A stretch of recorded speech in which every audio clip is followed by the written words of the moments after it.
नमस्कार, मैं कशिश और स्वागत है आपका नेक्स्ट नाइन न्यूज में। देखा जाए तो सुप्रीम कोर्ट का फैसला अभी तक नहीं आया और सुप्रीम कोर्ट के फैसले से सियासत बनी रहेगी या फिर खत्म हो जाएगी, ये सवाल है। सुप्रीम कोर्ट के फैसले से ये तय होगा कि आखिरकार शिवसेना पैच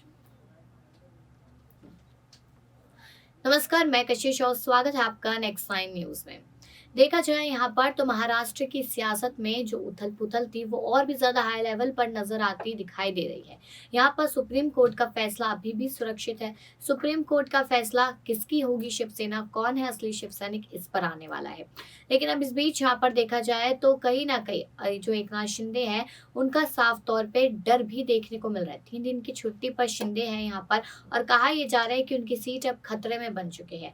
अब उस बीच यहाँ पर राज ठाकरे के भी कुछ बड़े बयान सामने आए और उद्धव ठाकरे तो कह चुके ताल ठोक के कि सुप्रीम कोर्ट का फैसला हमारे ही पक्ष में आने वाला है, यानी कि उद्धव गुट के पक्ष में, कि उद्धव गुट ही असली शिव सैनिक है। लेकिन कहीं ना कहीं देखा जाए यहाँ पर तो राज ठाकरे कुछ नसीहत देते हुए नजर आए हैं। यहाँ पर एकनाथ शिंदे को उन्होंने साफ तौर पे कह दिया कि शिंदे जी सावधान रहिए, ये बात उन्होंने कह दी। महाराष्ट्र में अगर मुद्दों की बात की जाए तो यहाँ पर सबसे बड़ा मुद्दा तो यही है कि शिंदे और उद्धव।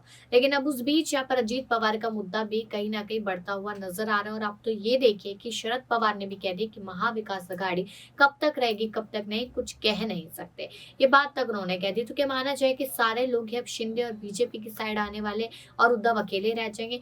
ये तमाम तरीके के सवाल बने हुए हैं। अब एक कार्यक्रम की बात कर लेते हैं जहां पर राज ठाकरे पहुंचते हैं और वहां पर पत्रकार के रूप में अमृता फडणवीस होती है।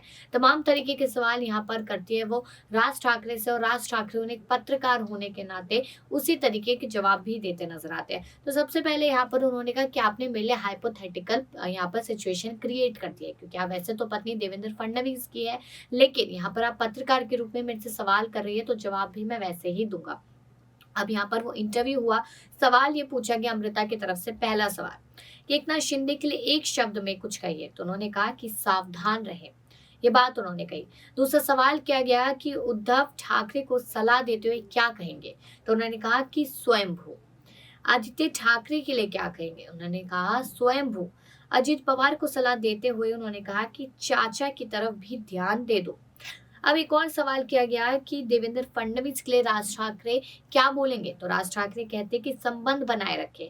अब अमृता यहाँ पर इंटरव्यू ले रही थी, तो उन्होंने कहा कि आपको मैं पत्रकार के रूप में एक जवाब देना चाहता हूँ, ना कि यहाँ पर देवेंद्र फडणवीस के रूप में, उनकी पत्नी के रूप में। उन्होंने कहा कि यहाँ पर मुझे ये समझ नहीं आ रहा कि वो लगातार यहाँ पर शिंदे की बातें करते हैं, शिंदे के सीएम पद की बातें करते हैं, लेकिन अब वो जो गुणगान कर रहे हैं, जो मुलाकातें कर रहे हैं, वो अजीत पवार से करते नजर आ रहे हैं। आखिरकार क्यों, ये सवाल यहाँ पर खड़ा कर दिया।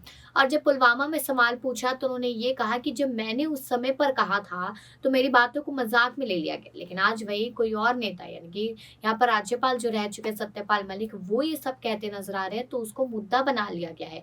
क्यों ये भेदभाव, क्यों?